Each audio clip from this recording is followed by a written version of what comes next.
Sejerø er en charmerende ø beliggende i Sejerøbugten. Øen er ca. 11 km lang og 2 km bred. Der er færgeforbindelse fra Havnsø, og sejlturen tager 65 minutter. Naturen på Sejerø er noget helt særligt. Langs kystlinjen finder du over 60 bakker, der er formet under istiden. Et ideelt område til både vandre- og cykelture. Øen byder også på gode muligheder for lystfiskeri og afslapning i naturskønne omgivelser. De smukke kyststrækninger skaber ro og plads til nærvær. Velkommen til Udsigten 71. En helårsferiebolig med enestående panoramaudsigt over smukke Sejerøbugten. Her kan du nyde havudsigten direkte fra stuen eller den overdækkede terrasse, mens naturen og roen omslutter dig.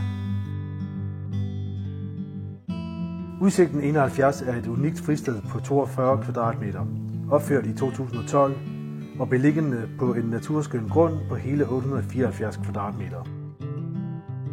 Med plads til hele familien og komfortable faciliteter byder boligen på en uforglemmelig oplevelse året rundt. Her får du kombinationen af luksus og natur i perfekt harmoni. Alt hvad du behøver for et afslappende ophold. Udsigten 71 ligger kun 8 minutters kørsel fra Sejerø Havn. Det tager 13 minutter på cykel og 50 minutter, hvis du er til fods. Her er du tæt på det hele og omgivet af Sejerøbugtens storslåede natur. Book dit ophold allerede i dag og oplev, hvorfor Udsigten 71 er blevet en populær destination for gæster gennem de sidste 7 år. Vi glæder os til at byde dig velkommen.